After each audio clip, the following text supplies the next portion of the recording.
Hey guys come to my new blog. तो आज के আমরা সিজন সস বানাতে চলো। ফাইনালি আমি চলে এসেছি সিজন সস বানানোর জন্য। 4 কিলো তেল ঢেলেছি, 4 কিলো তেল, স্টার ফুল আর ডালচিনি। ফাইনালি আমাদের 8 কেজি গার্লিক চলে এসছে সিজন সস বানানোর জন্য।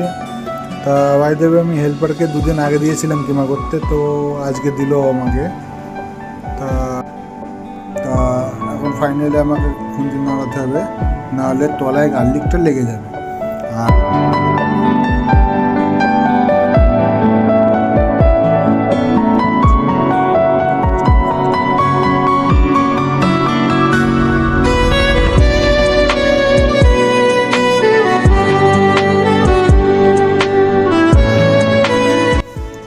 ওর যা যা লাগে সব কিছু দিয়ে দেবো মশলাপাতি। ফাইনালি এখন আমরা খুন্তির নোড়াতে থাকছি না, তলায় লেগে যাবে। তলায় লেগে গেলে সমস্যা আছে, পোড়া পোড়া গন্ধ করতে পারে। পোড়া পোড়া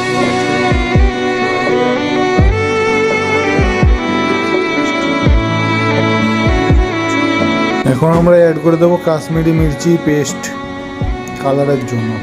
এখন আমাদের নাড়তে হবে, মানে টেস্ট আর ফ্লেভার। এখন আমরা অ্যাড করবো চিলি সস। চিলি সসটা খোলা হয়ে গেল। এখন চিলি সসটা আমরা সমস্তটা ঢেলে দেবো। এখন আমরা ঢালবো টমেটোর কেচাপ। টমেটোর কেচাপটা আমি ঢেলে। কিচেনের ভেতর খুবই গরম, দেখো আমরা সব ঘেমে গেছি।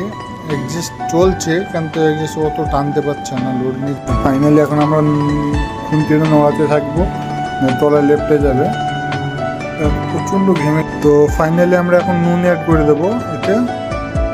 আমরা হোয়াইট পেপার অ্যাড করে দেবো এতে। এবার আমরা অ্যাড করব টেস্টিং পাউডার। এবার আমরা এতে চিনি অ্যাড করব।